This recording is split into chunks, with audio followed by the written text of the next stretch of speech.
Keeneland, every moment matters. Welcome to another edition of the TDN Writers Room. I'm Bill Finley. I live in New Jersey, where it's a balmy 35 degrees, and maybe we'll actually have some horse racing as we break through this cold snap. And Randy Moss, it must be colder than that in Minnesota, isn't it? Bill sending me to my iPhone here. Randy Moss in NBC Sports, by the way. I was just in Florida. It was actually cool in Florida. 10 degrees in Minneapolis, where I'm at right now. So it's actually going to be nice all week long. It's going to be in the 30s. I'll be gone, but. Sorry, Cabin with First Racing and First TV. And today it's going to be a high of 80. You know, yesterday it was a high of 89. So, sorry, East Coasters. You know, the freeze has not come here. Hey, Zoe, that's not very nice of you, It is Zoe. cold in my house. Really isn't. Yeah. What the hell are you wearing a parka and long sleeve shirt and you're telling us it's 89 degrees outside? Because it's always cold in my house. Okay. It's either boiling hot or freezing cold. What can I tell you? All right. So let's actually talk about some horse racing on today's Writers Room podcast. And the big story over the weekend was no doubt the Holy Bull Stakes, and also the run up to that, where the stablemate of winner nearly Ted Naffy, who was number one on most people's Kentucky Derby lists, including T.D. Thornton's in the Thoroughbred Daily News, it was announced that he is out of the Triple Crown Trail with bone bruising. But Todd Pletcher, different owner, Ted Naffy is Spendthrift and nearly is Centennial Farms. But Todd Pletcher, who is always loaded with 3-year-olds. Matter of fact, it came out today, the Triple Crown nominations, as we record this on Tuesday, they nominated 31 horses, most of any trainer. But he, Randy Moss, he certainly filled in the blanks with a very impressive performance by nearly. Is he number one on your list right now? Probably so. Yeah. I mean, I thought that was a tremendously impressive performance. And I mean, I think people probably underestimate how good it was given the pace of the race, right? There have been like 12 or 13 runnings of the Holy Bull at Gulfstream at the 1 1/16 distance.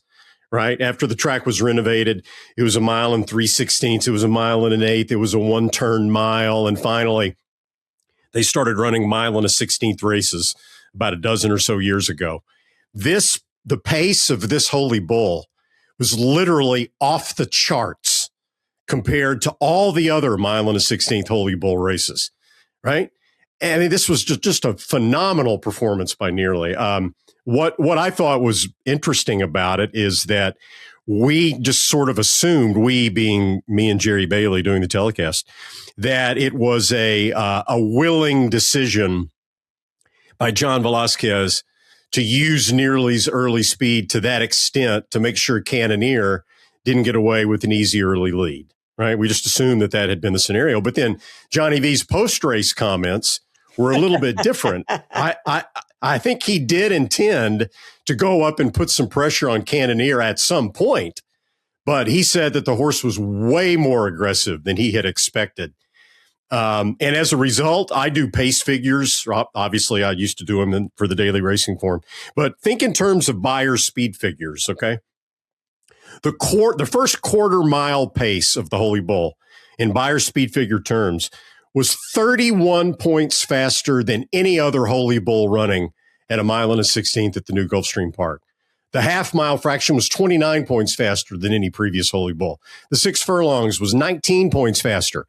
It was like mid-100s at the 6 furlong mark. That's how fast they were going. And nearly, he finished his last quarter in 27.54. He wasn't running coming down the lane, but he would have to be Seattle Slew to go as fast as he went early. And yet, finish well. So I thought it was a tremendously impressive performance. And it's particularly encouraging, I think, that past performance-wise, he doesn't have to run like that. He stalked before. He set off the pace 2 or 3 lengths and ran exceptionally. So, this to me, he'd have to be number one on my list right now.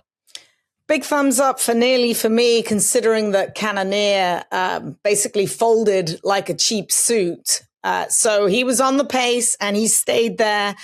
Big shout out to my good pal Stephanie Brennan. Her homebred bravado, while he looked like he might catch him, nearly spurted away. He ran a very good second. Cannoneer was out of it. Good to hear from trainer Todd Pletcher the very next day. I don't think I've ever heard Todd use the words frisky That's like a pony club kind of pony clubber. Frisky. He said he came out of the race and was very frisky on Sunday morning. Interestingly enough, when this horse was purchased from Keeneland September for $350,000, he was named Prospecting Time. He's out of a mare who was trained out here in Southern California. Dave Hoffman's trained her. She actually broke a maiden for maiden 20,000. The mare was called IB Prospecting. So she only won going 6 furlongs. We'll have to see how far he can go. He is out of I think he's out of an Awesome Again mare. I can't remember, but he's by not this time, so it shouldn't be a problem.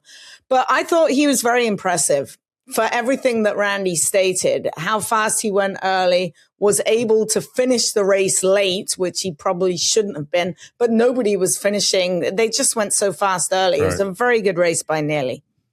Yeah, no doubt about that. And I think we're all in agreement. I mean, there's a long way to go. We have roughly 2 months to go till the Kentucky Derby. So a lot of things can and no doubt will happen, including there's 4 Derby prep races this weekend, which we will get caught up with later on in the show as we tackle the Southwest Stakes, the Robert Lewis, and a couple other big races. A couple other horses that have emerged over the last week or so that, again, maybe, just maybe they could get into the mix. A couple maiden winners. And so we'll start out in your backyard on Sunday. Potente obviously was attracting a lot of attention for Bob Baffert off that $2.4 million. Does he have a single horse in his barn that costs less than $1 million? It's unbelievable. But the horse at 3 to 5 in a 5-horse field just kind of gutted out the win. I had the buyer number written down here in 82. Nothing exceptional. Am I selling this horse short? He's going to be better going along. Shout out. I was there when he was purchased. My pal Marette Farrell buys for Speedway, so she purchased him. He's a horse they had high hopes for. He was almost ready to start last summer, and he had a little niggling issue he had to go out for, so he came back in with a very un-Bob-like work tab. Usually there'll be 3 or 4 gate works. He only had 2 works at Santa Anita, so the feeling was, is he ready? Is he ready? And it was kind of a do or die. Do we start him now? If you don't start him now, you're going to miss the big races. So they started him. KK, when he came back, definitely said he needs to run long. So we'll see what happens with him. I thought the runner-up ran a very, very good race for George Papapadromo. He was game as a pebble. But he was workmanlike. Yes, we will concede that, but he will be better going 2 turns. I thought the most impressive horse that ran all weekend almost was the one that we'll get to in just a moment after Randy. Yeah. I pretty much echo what's always said about Potente. He is a grandson of Perfect Sting, the winner, I believe, of the second ever Breeders' Cup Filly and Mare Turf. And that probably had a lot to do with this $2.4 million purchase price. And he's obviously a fine looking individual as well. Coincidentally, after he was bought for $2.4 million, the Dam, who is out of Perfect Sting, went through the Keeneland November sale. And I think she sold for like around $400,000. So it was a little surprising. I thought that Potente brought 2.4 mil, but he must be a really, really striking looking horse. Yeah. Bill, you gave him a little too much credit. 79 buyer for Potente in that race, but it's a starting point. He won, he showed some gameness. He's clearly going to get better than that. How much better we'll see, but he wouldn't be in any of my top 10 lists right now, but he's a horse to keep an eye on. All right, so another horse I think we have to keep an eye on. This happened a little while ago, but we didn't touch on the debut performance of Canaletto back at Gulfstream the day after the Pegasus World Cup. Trained by Chad Brown, it cost a mere $1 million at the sales. Pocket change these days for these big owners. I would, again, can a horse win on January 25th and win the Kentucky Derby? Well, 15 years ago, we would have said no, but we've had Justify come along and Mage to prove that the so-called curse of Apollo isn't such a big curse after all. He won by 8 lengths. And Randy, I apologize. And this is why we can't trust AI. I looked up the damn buyer figures on AI and they're wrong again. We need to get Gemini.google.com. Get your act together. So I hope I got this one right. He got an 89 buyer figure winning by 8. are you a little bit higher on him? A half brother to Sandman, by the way. So the pedigree is there as well. Yeah. Text me if you have a speed figure question, Bill. I will do that. That's all you need to do. I trust you a lot more than I trust me. AI. Okay. Right. I don't want to step on Zoe's sales toes here, but at the Saratoga yearling sale 2 years ago, Capoletto went for $1 million. Paladin went for $1.9 million. That's the gun runner. Both of them owned by Coolmore. Paladin won the Remsen. He's going to be running next, if all goes well, in the Risen Star. I don't know what Chad's talking about doing with Canaletto. To me, even though Paladin's now a graded 6 winner, I like Canaletto better than Paladin. I thought his maiden win was more impressive to me than anything Paladin has shown so far, even though Paladin has considerably more experience. So, yeah, Chad seems to be pretty loaded here going forward with these two at least, and maybe he has more. Yeah, for me, Canaletto was the most impressive 3-year-old the whole weekend. Buy Into Mischief out of a Distorted Humor mare. He came out of the same sale that Potente did for $1 million. A beautiful looking son of Into Mischief, and he wowed me. I don't know what the final time was, but he was a TDN rising star, and Pratt just sat on him. And I'm like, he's going to just gallop to the wire. And then he asked him, and he just drew off for as far as he wanted. He was super, super impressive. And it was a big wow for me. Going the mile, not a 2-turn mile, but a 1-turn mile. Very, very nice indeed. Same ownership, of course, as Sierra Leone. And obviously, Coolmore's going to have a lot to say in the 3-year-old division this year. Well, we'll talk about more winners over the weekend, including Cornucopian, who was a very impressive winner out in California. I know Zoe Kevin wants to talk about that. Right now, we're going to hear a message from our sponsor, our presenter, Keeneland. And then the Gainesway guest of the week is Chris Block. He'll tell you about the nightmare that is currently the situation at Hawthorne. Stay with us. We'll be right back. Do want to remind you that the TDN Writers Room is brought to you by Keeneland. Looking for a top 3-year-old? Keeneland is most definitely your source. This weekend alone produced a septet, that's a big word for me, of impressive 3-year-old winners out of the September sale. Let's lead off with, first off, there was Solitude Dude in the Swale. Thousand Sticks won the Kitten's Joy, nearly crushed it in the Holy Bull. Sister Troyone took down the Sweetest Chant. On Time Girl took the Forward Gal. Current Yield was a very impressive debut winner for trainer Chad Brown. And Saloom was named a TDN Rising Star in Medan. We'll be right back after this message from Keeneland. We do this so your granddaughter can work on a farm someday. So the stands will still be packed in 50 years. That's why we come to work every day. Obsess over every single detail. Because the story of racing is written one moment at a time. And the future of our industry deserves nothing less. Keeneland. Every moment matters. And now it's time for the fastest horse of the week, brought to you by the Fast Sires at WinStar. And Cogburn definitely qualifies as fast. A, he's the fastest son of Not This Time by the numbers. B, according to the Longines World's Best Racehorse Rankings, he was the fastest sprinter in the world in 2024 with a rating of 121. And C, also in 2024, remember, that was the year in the Jaipur at Saratoga. He ran 5.5 furlongs in 59.80 on turf, Beyer speed figure 114. So yeah, that's fast. Cogburn's highly anticipated first yearlings arrived this spring, and he stands at WinStar for $25,000. And now the fastest horses of the week. I say plural because there are 3 of them with Beyer speed figures of 98. One of those we've already discussed, Nearly, who had a pace running tour de force in the Holy Bull to pull away to win very impressively. His Beyer speed figure 98 after setting those blistering hot early fractions. So Nearly first of the 3, and probably, given the pace, deserves top billing. The other 2, first the Louisiana bred Phenom Synthetic, a 4-year-old filly, a daughter of midshipman, ran Saturday at the fairgrounds, ran 6 furlongs in 108.65. Beat Open Company in an allowance race by 9.5 lengths. She's now a perfect 4 for 4 lifetime. Winning margins have totaled 24 3/4 lengths. And then Quattro Cinto in the Tampa Bay Stakes, also on Saturday, went wire to wire against a pretty weak field. He was odds on. It was his first career stakes victory in 7 of Quattro Cinto's last 8 races. He has recorded Beyer speed figures between 93 and 99. So nearly synthetic. Quattro Cinto, your 3 fastest horses of the week.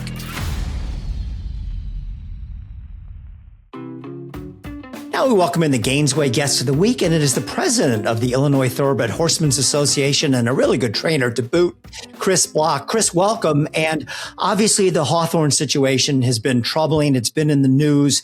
Just to give a little bit of background, Hawthorne was cited by the Illinois Racing Board for financial instability. They've been bouncing checks apparently to the harness horsemen, and they've pulled the plug on the harness meet. Obviously, this doesn't bode well for the future of Hawthorne. What needs to happen between now and March 29th, the opening day of the Hawthorne Thoroughbred meet, so that they can actually go ahead and race? What needs to happen? Are you optimistic or pessimistic? Well, good morning. Thanks, Bill, for having me on. And right now, we are in a holding pattern, if you will, that Hawthorne is in the process of hopefully trying to get some sort of a deal worked out with a partner to finance the harness part of the meet, which is left, which to me won't happen because there's only 2 weeks of that left, 2 weekends of that left. And then also the financing of our thoroughbred meet. That would all be rolled into, from my understanding, a deal that would be put forth to finally get to a construction project, which would be the Racino that has been on hold for 5 years, going on 6 years now. That would all be rolled into one. And I believe what's happened here is that the Carey family, and specifically Tim Carey and his staff there, have relied on some funding from a bank to help keep the racing going, both on the thoroughbred side and the harness side over the last 5 years. And in the process, trying to get what they think is the perfect deal with a partner to have funding for a Racino construction at Hawthorne. The perfect deal has never come, according to them, and they've gotten themselves backed into a corner now and up against the wall where they're going to have no choice but to do something, or Hawthorne won't exist. Chris, there are a lot of things in this world that I don't understand. But I live in Minneapolis, for crying out loud. This one I really don't understand. I mean, what was it, like 7 years ago that casino wagering was approved for Hawthorne? We won't even talk about Arlington. That we could do another half hour just on Arlington. Yeah, 2019. To me, 2019. Yeah, I mean, this seems like, that's correct. I mean, Santa Anita would kill to have casino gambling. And yet here we sit 7 years later and they're bouncing checks. Yeah. I mean, I did some research about, and this shocked me, honestly, just out of curiosity. I was going to compare. I was going to say, okay, a casino at Hawthorne is never going to be like Foxwoods or Mohegan Sun or whatever. So I Googled the top grossing casinos in the world. And Yahoo Finance had a listing of the top 12. Number 8 in the world is the Parks Casino at Parks Racing. $750 million estimated in annual revenue. I mean, and Hawthorne would seem to be like a no-brainer. At least to be fairly successful. Why are we still sitting here in a holding pattern and they're seemingly going under? So, Randy, it's interesting you bring Parks' name into this because I have repeatedly said that we would be the Parks of the Midwest. And because I see that same model, and where Hawthorne is located is in a prime spot for a casino. And that's exactly what we would be. The holdup has been back in 2019 when the gaming bill passed. Then Mr. Carey started what I think was the process of moving forward because he demolished 3/4 of the grandstand, set up for construction, we also had met many times on a training schedule once construction started. And then it was my understanding there was more than one funding mechanism for that.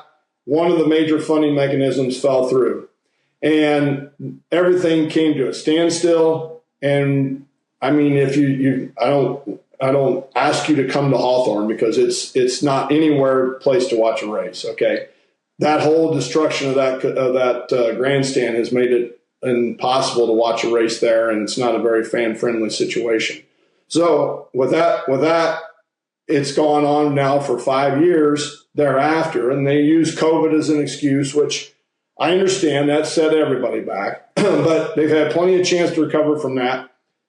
They have Tim Carey hired on Kevin Klein after the passage of the bill in 2019 to be his casino guru, if you will. And I have not seen anything that's a guru in my mind because they've passed on what I understand are deals that could have come together to partner with another company. I believe they've had companies come in to try to buy it and outright, and everything has fallen through. I don't know the dynamics of what caused all that, but I think they think that there's also down the road a better deal than what's being put in front of them, is my understanding. And now they've gotten to the point where, I mean, they had a lot of confidence in the bank that they were using, that was what was going to happen, which was a line of credit to fund the purse account year after year was just going to continue. And Mr. Carey came and visited with Dave McCaffrey, our executive director, and myself 10 days ago. And he said that what happened was the bank, who he had a great relationship with, just put a stop to it. And that's why all those checks bounced. That's why harness racing came to a standstill. And they're now scrambling to get something in place so they can continue racing going forward into 2026. Wow. I mean, so ultimately, who's left holding the baby? Like, whose fault is it? Who does it actually come down to? Because I cannot believe there's not a casino out there that won't say, here's 50 million, put my name in the hat, and I'm going to reap the rewards when this is built. Like, why is it so hard? Am I just stupid and not understanding? I just don't get it. From what we've understood, and we visited with some attorneys that handle bankruptcy situations because we were concerned that was coming forward possibly. And we lined out the whole history of Hawthorne for them, and we lined out this past 6 years for them. And they said that this is atypical of a family-owned operation that just simply can't let go of control. And they're always waiting for something better to come because it's been in the family for so long, and they don't want to let go. And what happens is they eventually drive it into the ground.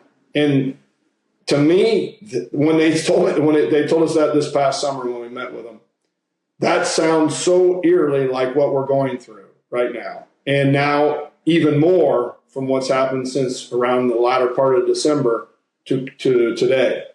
So, I mean, as we stand right now, we have hundreds of horsemen that are on edge, both on the harness side and the thoroughbred side. A lot of horsemen with bounce checks.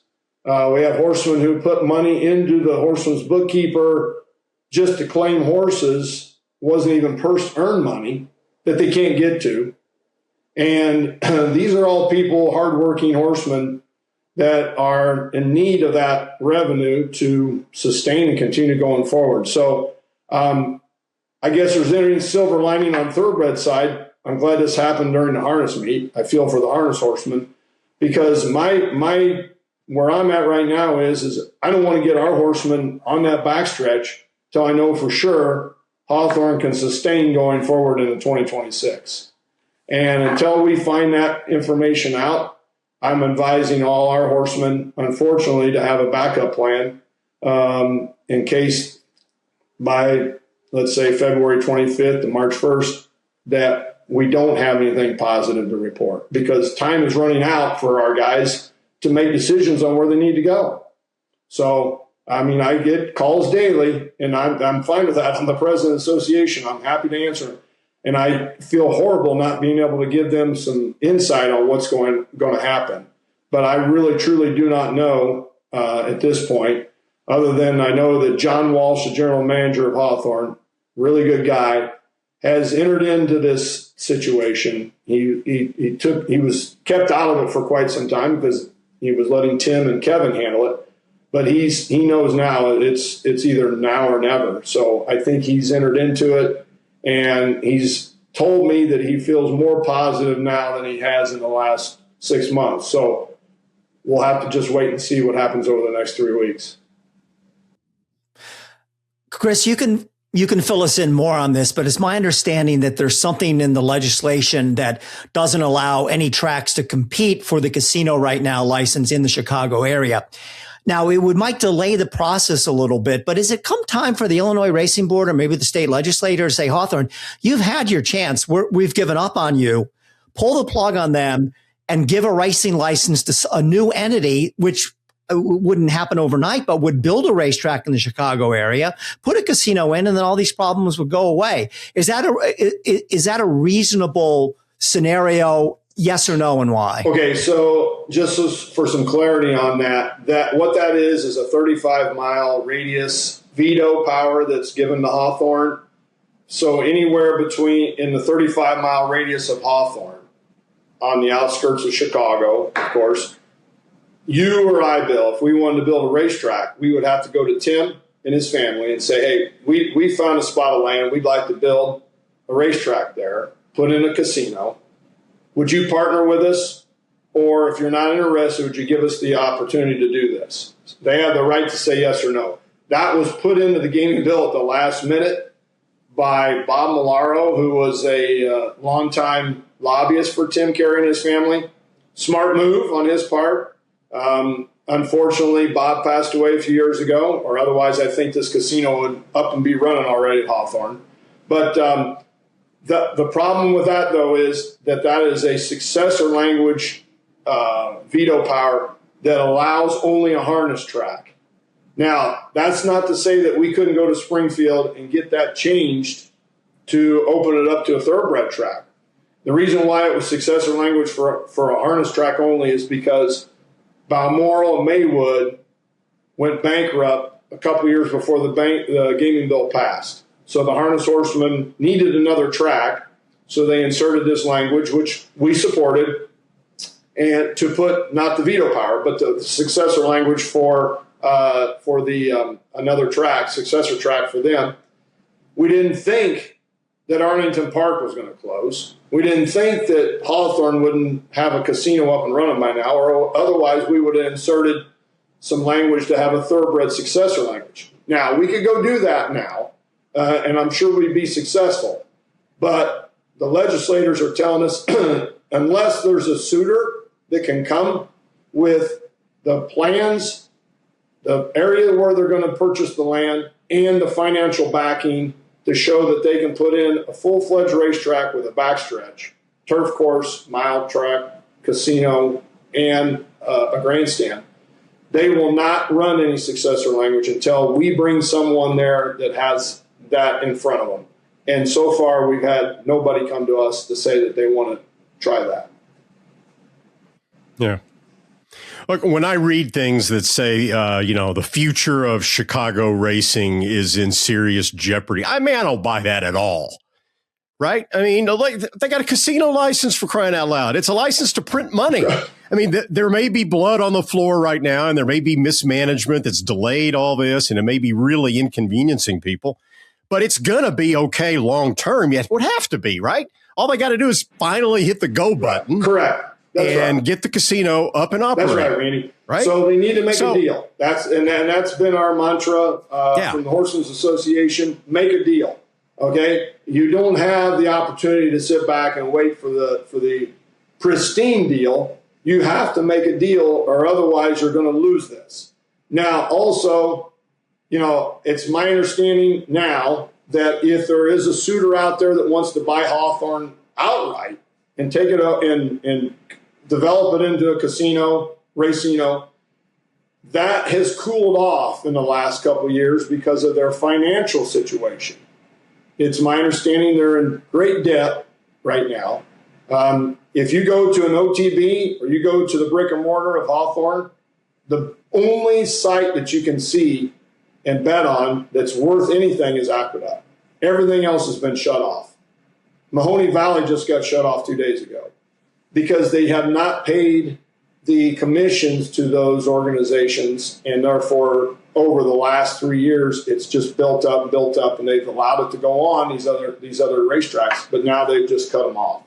So I think there's some negativity in and around that right now in buying Hawthorne, but I don't know that for a fact because I've not been in on the negotiations, of course. But you would think, as you said, Randy, it's a license to print money.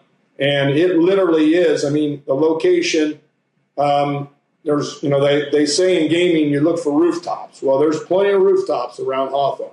And there's Midway Airport. We set in between two major interstates. It really is a prime spot. So hard to fathom, but I know what you're saying, Randy. You just don't buy that it's not, there wouldn't be racing. You wouldn't think in a metropolitan area such as Chicago that we'd be losing thoroughbred and standardbred racing, possibly, I don't want to say forever, but maybe for quite some time if something doesn't come to fruition here soon, because I think the racing board is going to ask them to prove that they can support it going forward, and if they can't, they may lose their license, and that would be really, really difficult. Wow. Not good news. So say, playing devil's advocate, say you lose the license.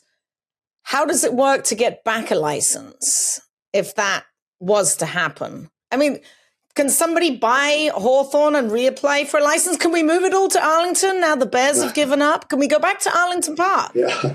Can we do that? Yeah. Well, no, I'd love that, Zoe, but I don't think there's too much red tape over there to cut through.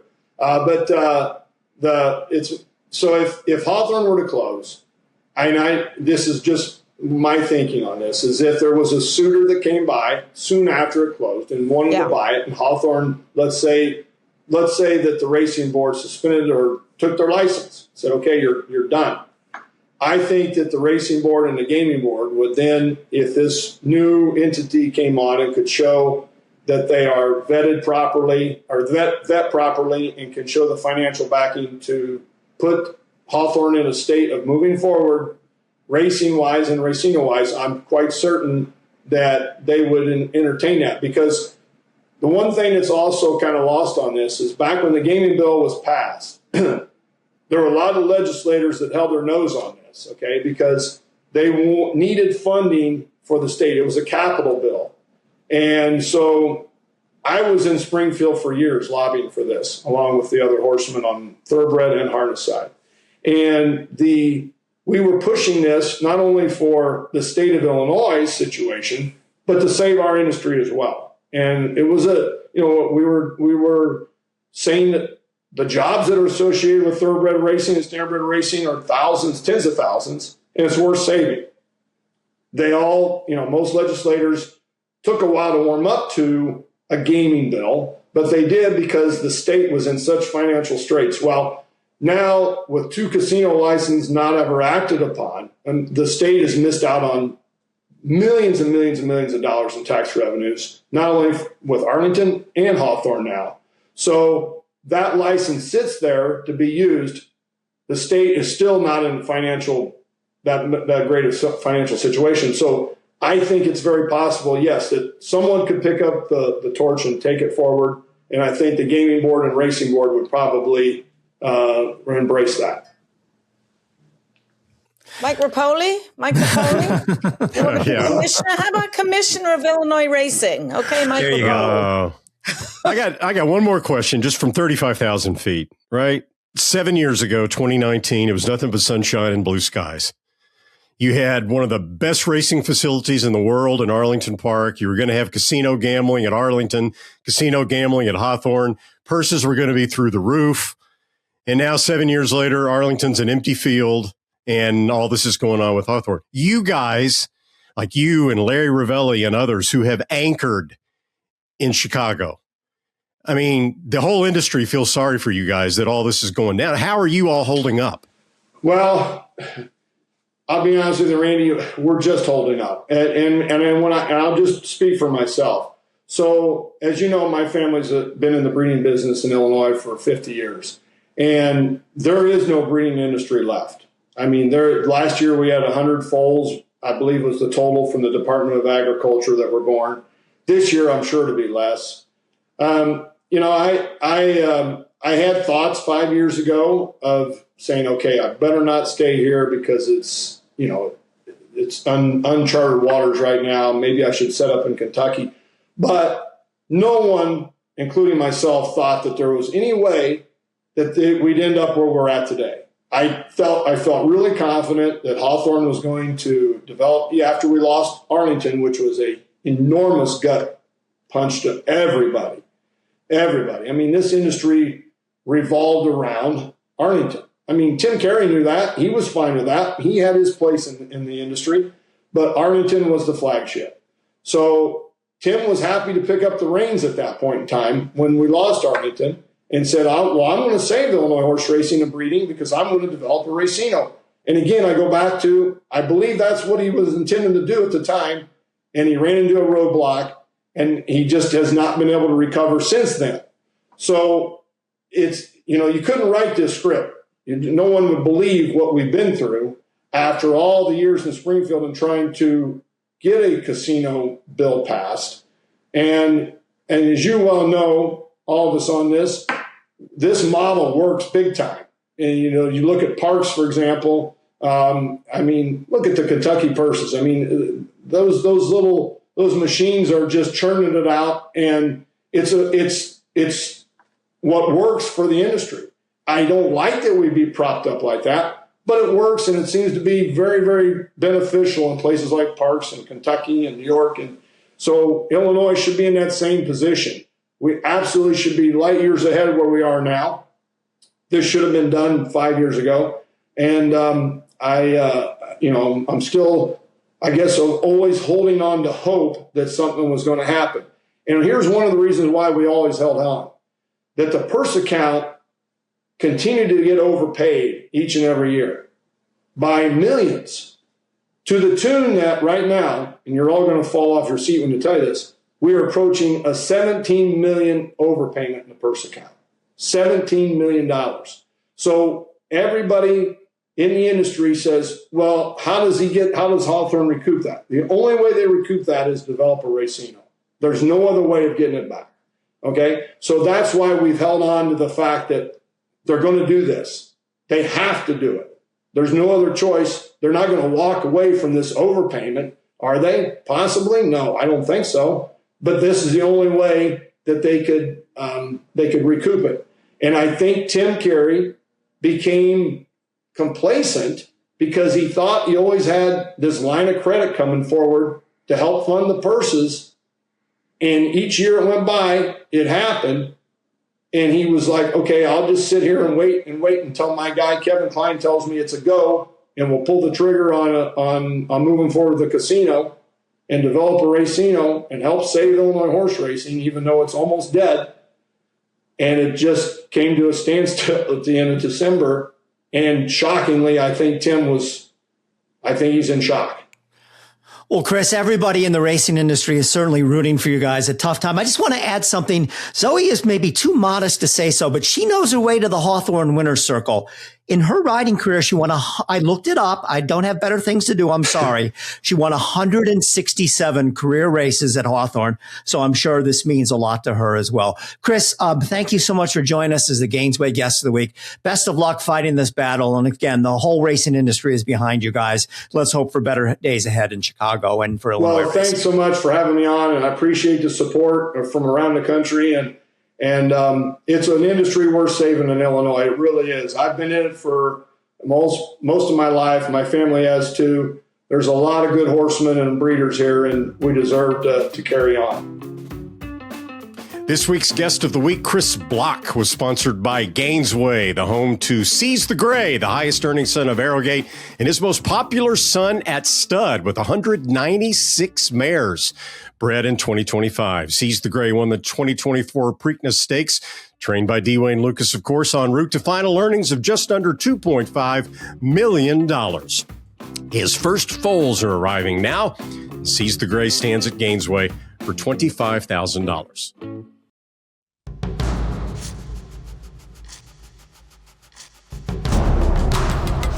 Seize the Gray wins convincingly. Seize the Gray. He's going to seize the day in the Pennsylvania Derby. Seize the Gray is still there. Seize the Gray wins the Preakness.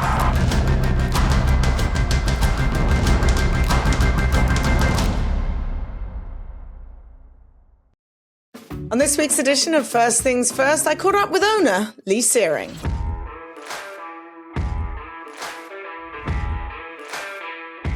We celebrate Westwood, who takes down the San Pasquale. Here with his owner, Lee Searing. He was third as a maiden last year in the Santa Anita Derby, right behind Baeza, by the way. We'll get to him just in a moment.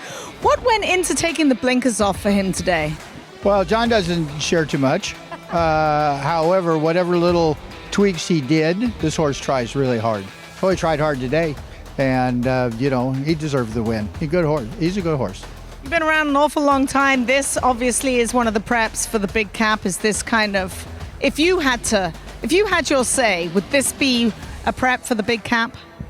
Now, I wouldn't know that. You know better than I do. You talk to John more than I do, too. So, having gotten over express train and handicap so many times, if this horse ran like, I got to try it. So, he's, going to be fun.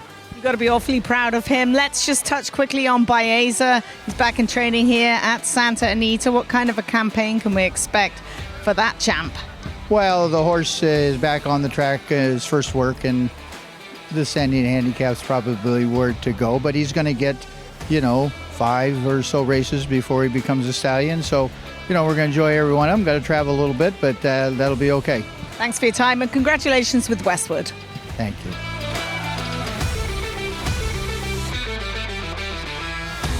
Many thanks to Lee, and we look forward to seeing what Westwood will do in the coming weeks and months. All right, let's get to Santa Anita. We do have a pick 6 carryover going into Friday's card. It's a 9-race card. We'll start in race number 4, over $50,000 and 50,000 reasons to play the pick 6. They're expecting that pool to lead up into 350,000. Don't forget about stakes action this weekend at Santa Anita with the Bob Lewis, as well as the Las Virgenes on Sunday.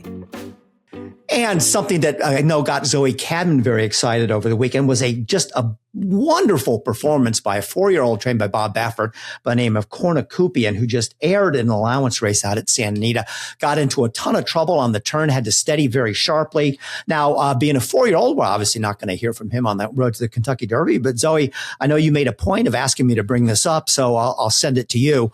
You were obviously very impressed by another TDN Rising Star by Hagyard is their sponsor now for the TDN Rising Stars. But tell us the Cornucopian story and what you thought of him. Well, I can rewind it to just a couple of days ago where we saw Bob's best groom bring this horse into the paddock schooling, and he'd gone into the paddock and he came out and he was pumped up and swishing his tail. I'm like, my God, who is that? And he was like, Copion. I'm like, no, Copion's with Dick Mandela and I think she's retired. I'm like, who is it? And he's like, Copion. I'm like, God, what's the horse's name? Copion. Well, apparently none of Bob's grooms can say cornucopian. Apparently that's an enigma. So he's Copian. So he comes to run a few days later. And then I remembered this was the horse who was scratched out of the Grade 1 Malibu on opening day. He reared up, his hocks hit the ground, his bum hit the ground, and that's an automatic scratch. After watching him win the way he won, there is no question he'd be a Grade 1 winner already. He's a beautiful specimen. He's by into mischief, again, out of a distorted human mare, much like Canaletto. And he could have won by the length of the stretch. He was so impressive. It was a massive wow for me. I actually swung by Bob's barn to try and get Bob on camera and talk about Cornucopian, but Bob was doing other things and it was like, oh, we'll talk another day about him. I got to get my horses on a plane. But Cornucopian was just so impressive. And speaking to Starlight before the race, Jack Wolf was in town and he said, we kind of did wrong by this horse last year. We threw him in the deep end. Things didn't go right after that very impressive maiden win at Oaklawn in which he stopped the clock at 109 flat in his very first start. There's big things for Cornucopian. Like the older horse division, better watch out for Cornucopian this year. Yes, we've got journalism. Yes, we've got Baeza, but now we have Cornucopian, and he will be a force to be reckoned with. Zoe, quickly, let me just jump in before Randy goes and ask you a question. He's yet to pass the 2-turn test. Is that an issue with him? Nope. Okay. I mean, he looked like Justify when he broke his maiden at Oaklawn. He looked unbelievable. So good that they ran him right back in the Arkansas Derby off of a 6-furlong maiden race. And he ran off with the rider and got involved in a suicidal speed duel. And they opened up God knows how much on the rest of the field behind him. And, of course, he faded. I don't know what happened to him in his comeback race after that. It was a long time and something else happened to him and he was off again. But wow. I mean, what a race it was the other day to sit on the inside, try to get through one time. Couldn't get through, have to back out. And then he went from like 4th to 1st in about 5 seconds. Just whoosh up the inside. What a nice looking win. And he's a half to Guarana, who's a grade 1 winner. The second dam was a Pleasant Home, Breeders' Cup Distaff winner. So distance, not going to be a problem whatsoever. Jockey's in the news this week. Florent Giroux is moving his tack from the fairgrounds out to Santa Anita. He'll be represented by Matt Nakatani. And I think one thing that led to this, and Giroux said so himself, Nakatani is the agent for Umberto Rispoli, who's sidelined with an injury and probably be out several months. And, maybe he's looking to pick up his business. I'm not surprised that Florent made this move. And when jockeys lose their momentum, it's very hard sometimes for them to get it back. And this is a jockey. I don't know what happened, but his mojo is just absolutely missing. He peaked in 2016 with 217 winners. Last year, he only had 72 winners on the whole year.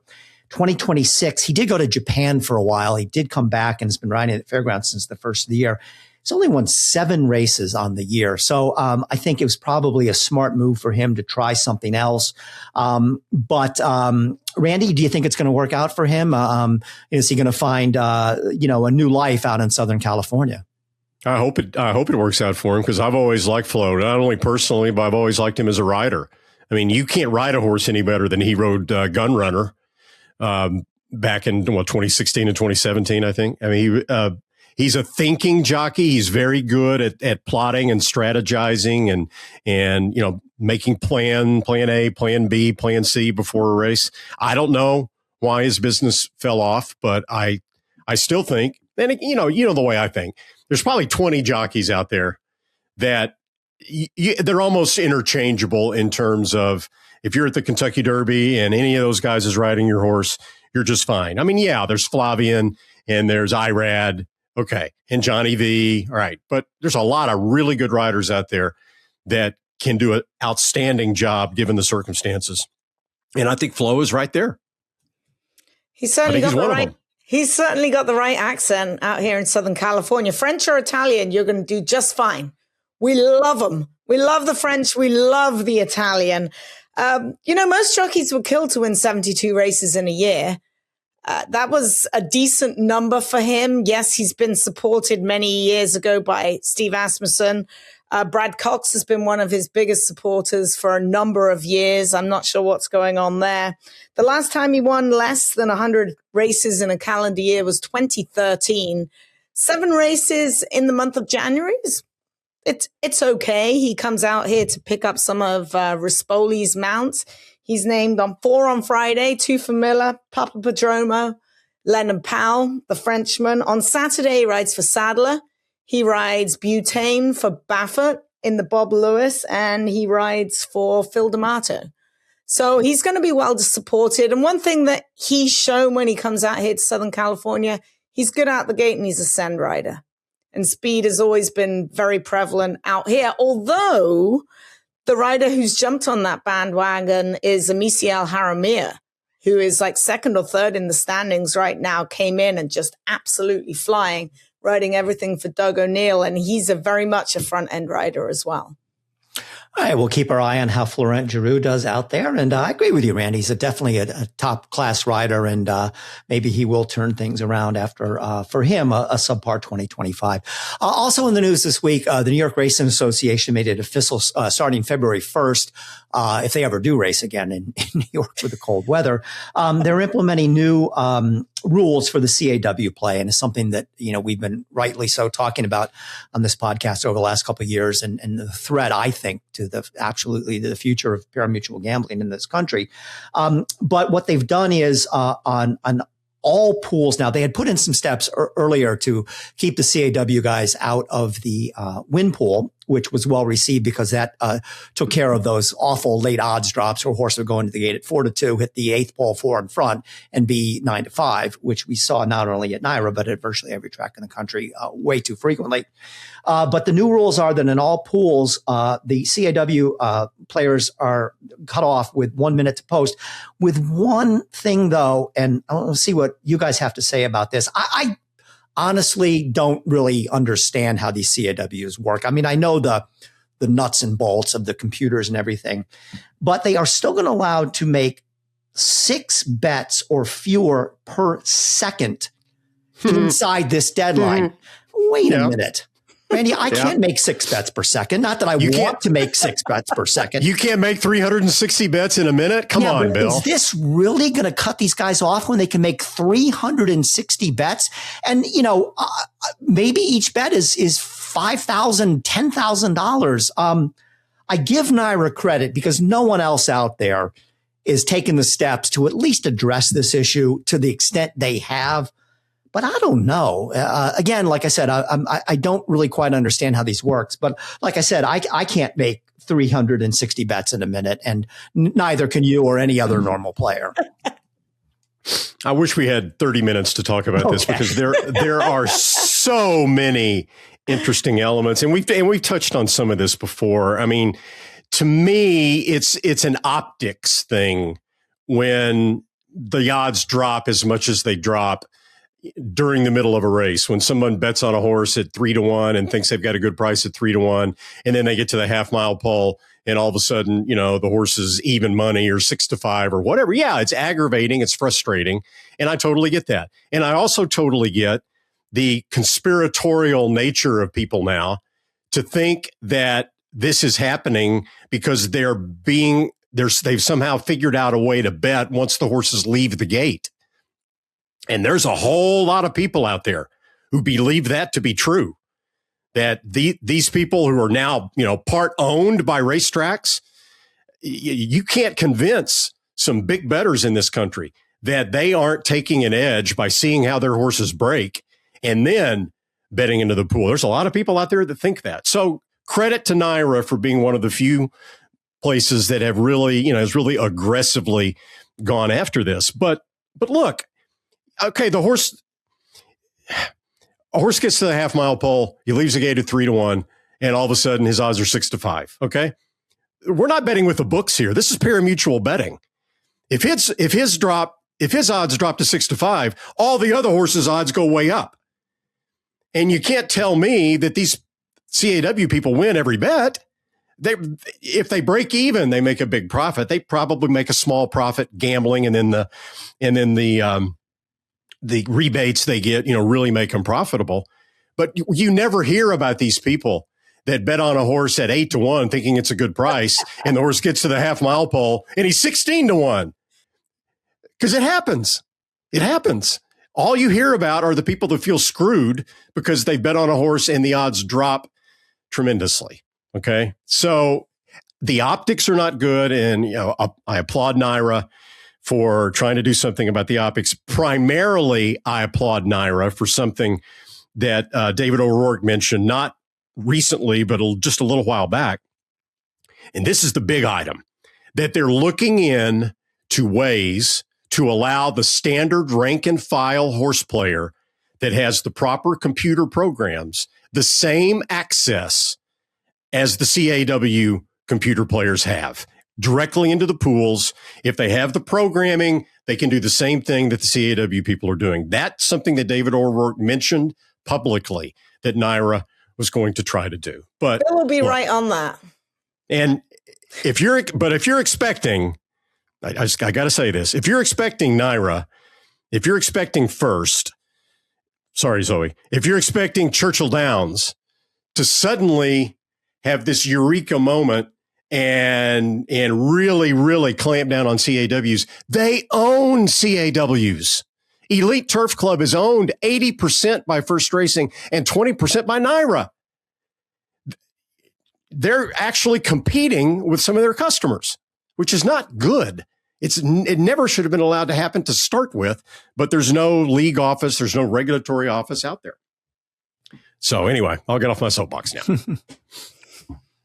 Randy, you're not hard to get riled up. I appreciate that. Today, obviously, I'm not. Yeah. Okay. Well, again, it is, and we'll move on to another point. But I mean, the optics are terrible, and it's the rank and file horse players obviously having a hard time competing against these guys. But we will stay on top of this topic, and because it is something to keep our eye on. All right, we're going to take a break, and we're going to hear from, among others, Pennsylvania Horse Breeders Association. Then we come back. We'll talk about all the big races coming up this weekend. Stay with us here on the TDN Riders Room podcast. And the TDN Riders Room also brought to you by Pennsylvania Breds, the PHBA, Pennsylvania Horse Breeders Association. Pennsylvania Bred Mylotta will be trying to get one step closer to the Kentucky Derby Friday in the Withers Stakes at Aqueduct. Cash is King, as in a Fleet Alex, and LC Racing are the owners and breeders of Mylotta, a son of Maximus Mischief, who won the Pennsylvania Nursery in November and ended his 2-year-old campaign. Get this, with a 19-length score in the Parks Future Stars Stakes. Meanwhile, also on Friday's card at Aqueduct, Pennsylvania Bred's Maximum Meridius, bred by Westerly Farm, as well as Courage on Tap, bred by Horseshoe Valley Equine Center. If you'd like more information about breeding in Pennsylvania, you can visit www.pabred.com or pick up the phone and call Brian Sanfratello at 610-444-1050. The Pennsylvania breeding program is the best program in the country. The Stallion Awards, the owner bonuses, also the restricted races and the stakes races for Pennsylvania breds. This year, 8 breeders are on track to earn over $200,000 in breeders awards, and 2 could hit the $1 million mark. We have the best program in the country. Take advantage of the fantastic program that we have. Learn more at pabred.com. Be a smarter better with First TV, the best horses. With thousands of exclusive morning workouts. All at your fingertips and delivered right into your inbox.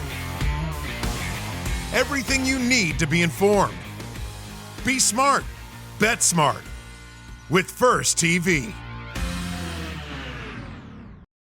The Work of the Week is brought to you, as always, by First TV. And this week, it was the 3-year-old Intrepido gearing up for the first start of the year, working 5 furlongs solo on Saturday morning for trainer Jeff Mullins. In 2025, Intrepido won the Grade 1 American Pharoah Stakes at Santa Anita before finishing a good 5th in the Breeders' Cup Juvenile. He is scheduled to make that first start on Saturday in the Grade 3 Bob Lewis Stakes, going a mile at Santa Anita, where he'll face a Robusta and Secured Freedom, both of who also worked on Saturday.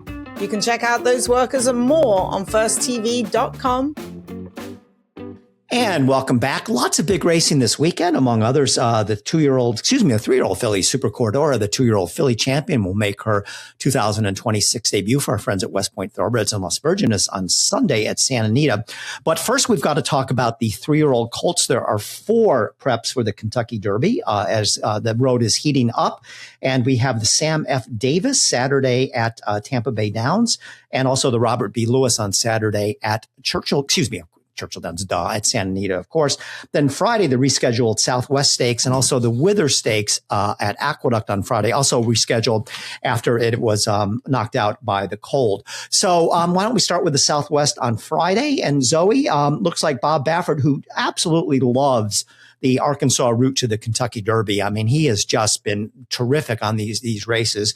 Remember, that's where American Pharoah, the route he took to get to the Kentucky Derby. He looks like he's going to be, as usual, very tough to beat in here with Litmus Test. The horse that won the Los Alamitos Futurity was fourth in the Breeders' Cup Juvenile, and Butane, who will be making his two-turn debut.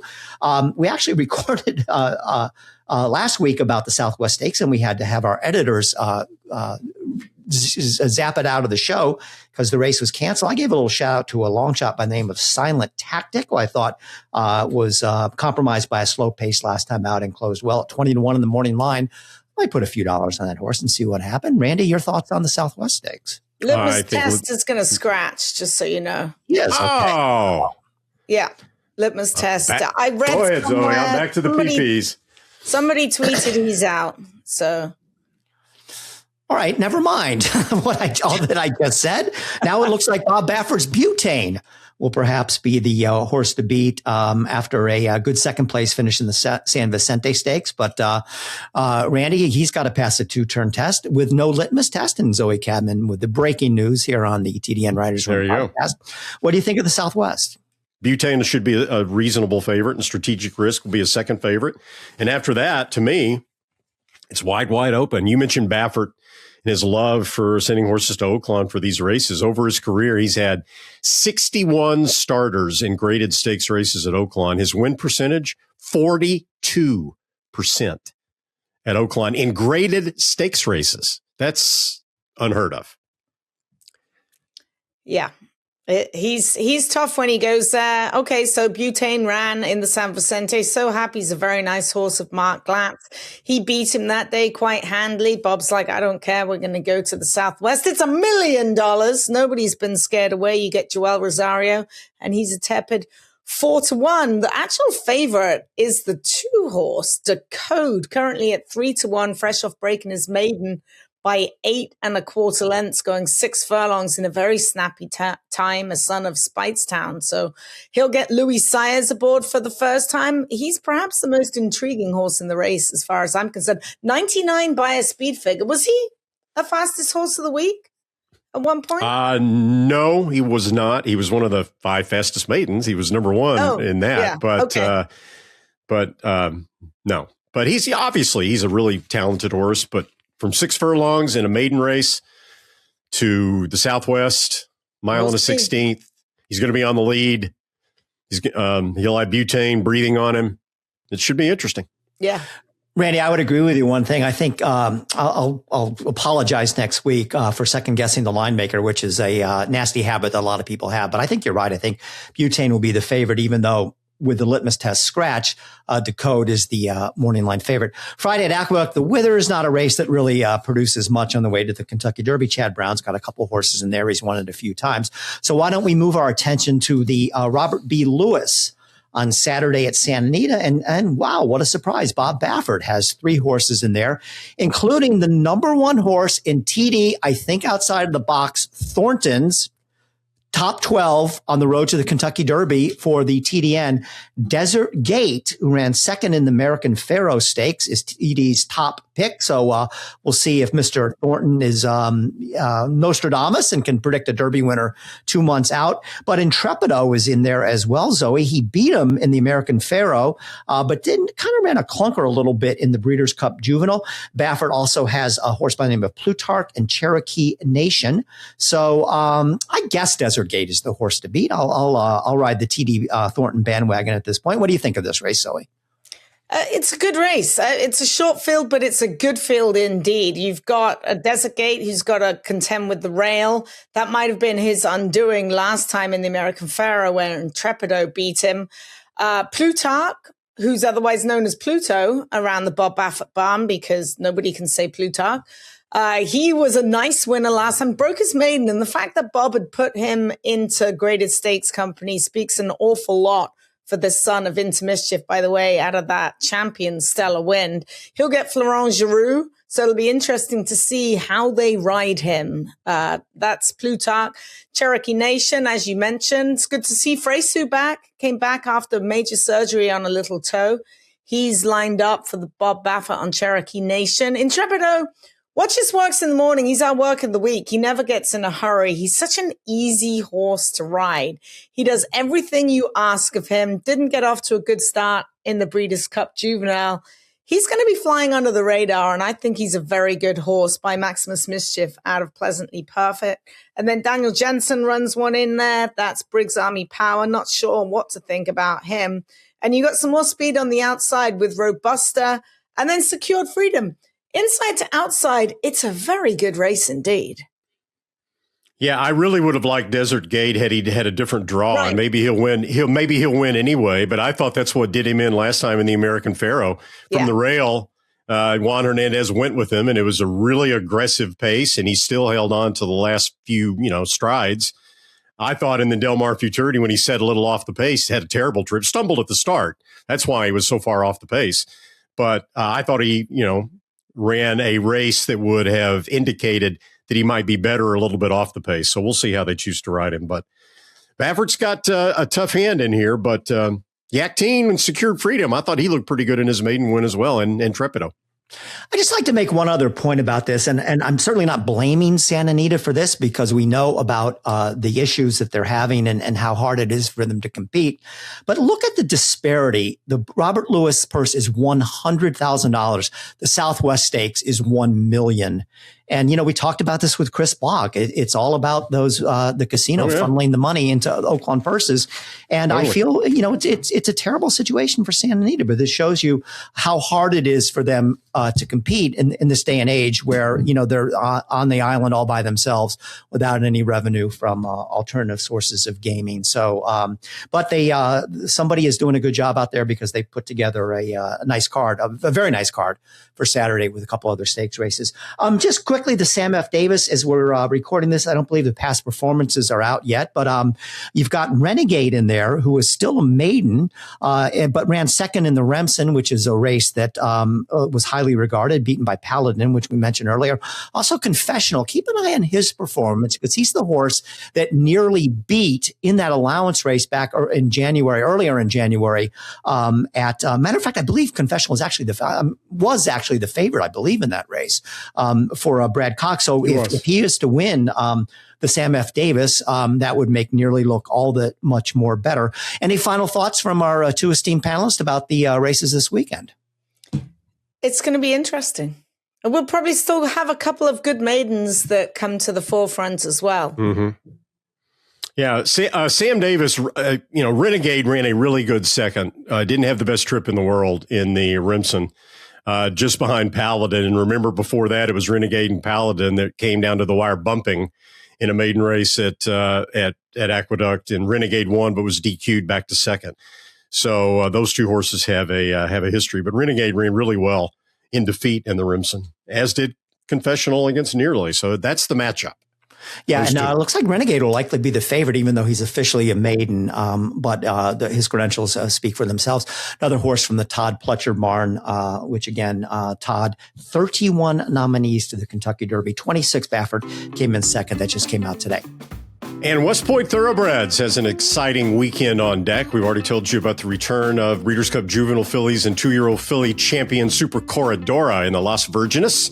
That would be at Santa Anita on Sunday. Meanwhile, at Oaklawn, another emerging 3-year-old filly, Counting Stars, who's won 2 straight stakes, will go for 3 in a row in the rescheduled Martha Washington Stakes. That will be on Friday on the Southwest Stakes undercard. And Saturday will be the first start of the year for Sandman, last year's Arkansas Derby winner. He goes in a stakes caliber $126,000 allowance race at Oaklawn that features 4 past Kentucky Derby starters.